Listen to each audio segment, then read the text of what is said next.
कब्बे के गोइल बिया गोइठा उलाटे अभी ले गोइठा उलाट के नाइलू का करतिया जाइम त आज पूरा उनका संग झगड़ो करम कब्बे के गोइल बाई हो ए कब्बे काइलू गोइठा उलाटे अभी ले गोइठा ना उलाटाले तो का करी कबे काम न करथई आ तार ला आदमी काम करे लेकिन त खइले बिना मुझन आदमी तो कैसे खइले बिना मर जाइब। हां आज वो कब्बे के गोइठा उलाटे अभी हे तनी देखला उलाटले बाड़ू ते कुल काम हम ही न कइले हई कइला हड़ू त ऐसे काम करबू तो कैसे काम होला आई बड़ू सुबह ही के उलटले बड़ू है तनी कहतू कि ऐसे काम होखेला तो काहे न कइले हई दिन भर कहां रहले हई का घरे रही खाए ना खाए पर ना बनी खाए पानी बना के नहीं आइल तो सुबह ही के ना हो खाना तो सुबह ही के तो खा ली वो खाल जी बिटी चुके बालू पटर पटर बोलत हई बोलम ना पटक दे ही में शांत हो जीबू पटक ता बालू कांदे से रह न नदनिया हां तू भौजाई ले खरा हो सुता तलू ना 12 बजे ले तान के हां तू करेलू ना हम ना करीला ठीक बा गोइठा उलाटी है हम जाती खेत घूम के आती न टाइम त पूरा मार ठीक बा जाई देखो हो बीत भर के बिया आ छुटू छुटू मुँह चलावतिया जब नैहरे में बाजतिया कर ई गति बा तो ससुरा में जे लड़ा के न कहा नैहर के नाम कटाई कोई के भैया भोजिया कुछ सिखैल ही नहीं खसन सुटुक्का तो ऐसा चलावतिया जैसे लगता कि हमार सास उस बिया एक बुझाते जना तो नहीं खेतन की कि कैसे बोलतनी कैसे बाजतनी का कहतनी कर समझदारिये नहीं खे जा कहा करे के बा ओकरा के बोलबो तो बेकार बा कहीं असन के भौजैया बोलतिया बिगाड़तिया सर सकरा चली न तो देखो तन कि ये अनहार हो जाई आ बड़ा दूर जहूँ के बाटे गाड़ी घोड़ा के ठेकान होइए नहीं खे अपन गाड़ी अपन साधन रहे तो जब मन करी जैसे आदमी चल जाला ए भाई हई पर्वतिया हियो कि कौन और हियो छोड़ा हटावा लड़के लेखा लड़की होली सन लेकिन हमारा लगता न कि पाका उहे हियो जरिया जाके पूछी का लेकिन डरो लगता कहीं उना रही तो डांट उठ दी तो काम गबड़ा जाई। अच्छा हिम्मत जुटावत चल के पूछिए दो के डरो तो लागता। ए भैया तू कहाँ ले हो अरे पगली चीन गोली का रे खुश रह हम डेरा त संकोचा त पूछलो हन तोरा के कहाँ जतले हेतना संझली टाइम जातन हितई में हो हितई में हिरतिया के जीव हितई में अब का करबू बोलावा आइल बा त जाइल जरूरी है ना बा तब बोलावा आइल बा त सर से कराई निकल गई रहत अभी खुनी जात रात हो जाए में गड़ियो घोड़ा तारा के नहीं के पैदल जीव अनहार हो जाई ई तो बात तो ठीके कहतरी लेकिन का करबू अब ई घर से निकल गइल बाइन त जइबे न करब ज्यादा सुबह जइहा चलो घरे घरे हाँ घरे चलो जाए दे बढ़िया जाता रहा बाकी तू भेटा गोली रास्ते में न त पाका ए बड़ा अनहार होखे वाला रहल हो हां आई रहले कुल काम रहला त कह के घर ही जात रहले हम होतिले तू लौकिए गइला का रे सालों भर 6 महीना घर में ना रहे दिल से का तोरा के अरे ना का करो भैया गरीब बाना सन बुद्धि नहीं खे ई तो बात ठीके कहतड़ी आ तिलका के डिमांड करियो से हमके 5 लखिया गाड़ी दे दो आ 10 लाख तिलका दे दो आ खूब पढ़ल लिखल सुंदर लड़कियो चाही ल तोहर माई खूब धाधाई रही कि हम अपन लड़की के बिया खूब बढ़िया घर में करतई जाके राज करी है का ना राज करतो गोइठा उलाट आ गिजई में जा जाए द का करबो घर ही के ना काम बा घर के काम करे में लाज कैसन ना इहो बात तू ठीके कहतड़ी अपने ना बात त चले के घरे ना तब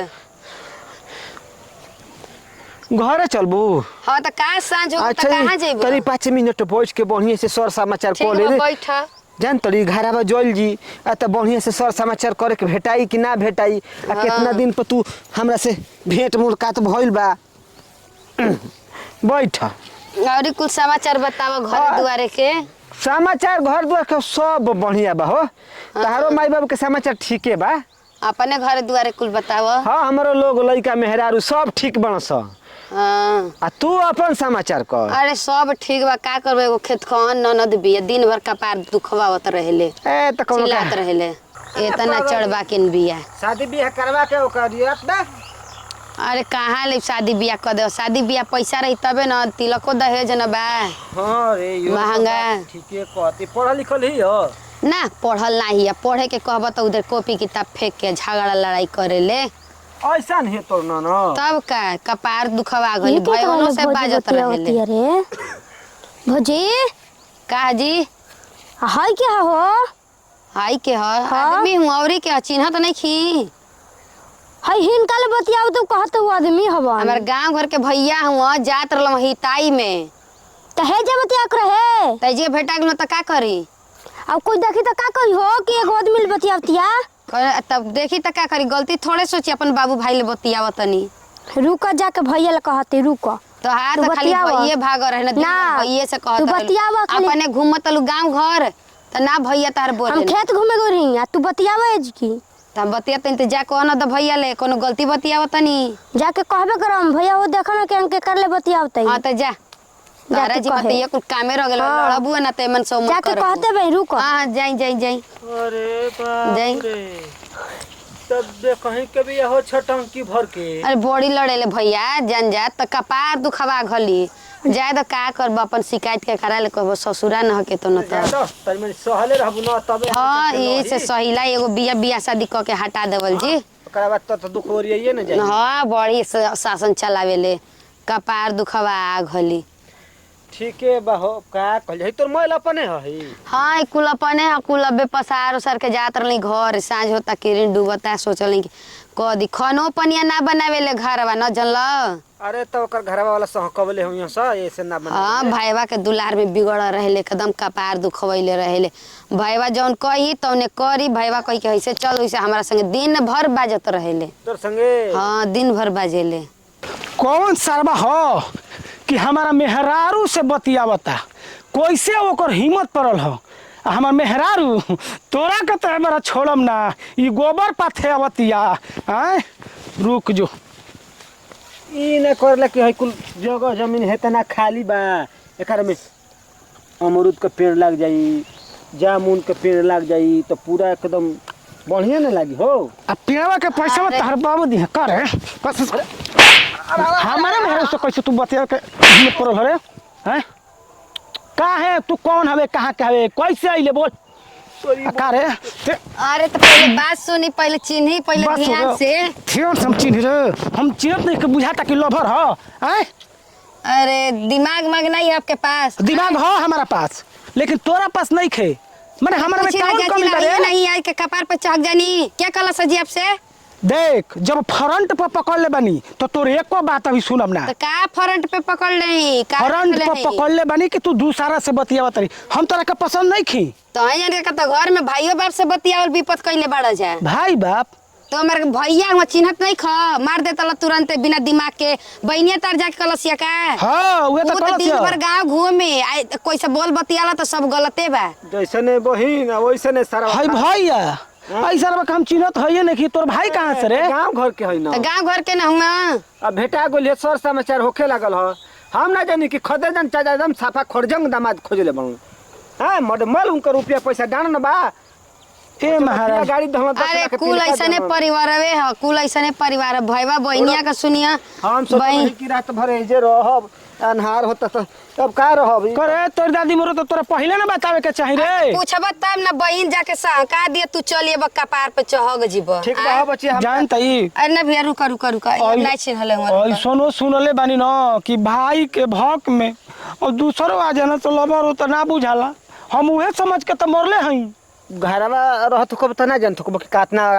दूर बतिया बतिया कहां बतिया बतिया करे पगली तो भाई से बतियावल जाला तो घरे लिया जाके बतियावल जाला हाई सिवान में बतियेबी तो आज ये गोइटा तार बहनिया कल से कि आवत नहीं खेत घूम के गोइल ये तरह से झगड़ा लगावे आए आज ये बैठल बानी हम चल गेल झगड़ा लगावे खेत घूमे के बहाना गोइल। ए महाराज जी गलती हो गई महाराज हमरा से जाय दी हाँ। हम माफी मांगतनी गलती हो गई मार के पुटा फाड़ दो आ कह कि महाराज जी गलती हो गई माफ कर दो। ई खाली बहन के सुन के झगड़ा करे ना घर में जानतनी ओनिए से हमर दिमाग बा डिस्टर्ब हो गेल है एकदम खिसियाई लाई रहनी हो चली जादी घरे चली आज रही आ काल सुबेरे खा के चली का कल सवेरे खा के चल जाई सारा कहीं के आज भर उपासे रखबा काल खिया के भेदे करबा हमरा के ऐसन कोई हमरा के हिताई ना चाहिए तो हम जाई। ए भी आज तक सुने में गलती हो गई यहाँ कहतनी ना कि आज रह कल खा के घरे चल जी है का रे तू इनकर पढ़ाई पढ़ेली बस अब हम का करी बुझाए तक खोइला बिना हम एनिए सुखा जाई। एक तो ससुरा पैदल चलत चलत हमर यही तरह हालत खराब बा, जोर के भूख लगल बा, आज रही काल खा के जाई। हैं ए भैया ऐसन कुल ही तो हमरा के ना चाहिए। ए महाराज